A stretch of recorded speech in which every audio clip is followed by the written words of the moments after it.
সম্মানীয় ভিউয়ার্স, দেখতে পাচ্ছেন কি সুন্দর একটা গাছ তরতাজা দেখাচ্ছে একটা পটের মধ্যে। তো ভিউয়ার্স, এটা কিভাবে করলাম সে সম্পর্কে আমি এখন আপনাদের বলবো। সর্বপ্রথমে আপনারা যে কাজটা করবেন সেটা হলো একটা চকলেটের পট অথবা একটা বিস্কিটের পট নেবেন। তো এই পটটার মধ্যে কিছু দোআঁশ বেলেমাটি মিক্স করে দেবেন। তারপরে কিছু পাথরের কণা দেবেন অথবা ইটের ভাঙ্গা কণা দিলেও হবে। তারপরে আপনার পছন্দ অনুযায়ী যে কোনো একটা গাছ এই পটের মধ্যে লাগাবেন। লাগাইয়ানোর পরে কিছু পানি ছিটিয়ে দেবেন। তারপরে যে কাজটা করবেন, এই যে পটের মুখটা আছে ওইটা ছিদ্র করে নেবেন 2-3টা।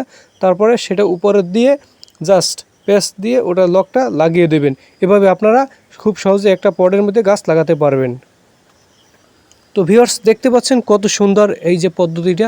এই পদ্ধতিতে আপনি ঘরে এই গাছটা সংরক্ষণ করতে পারবেন এবং আপনার পছন্দের অনুযায়ী পছন্দের টেবিলের পাশেও রাখতে পারবেন। এতে সৌন্দর্য বাড়বে এবং গাছের প্রতি মায়া বাড়বে।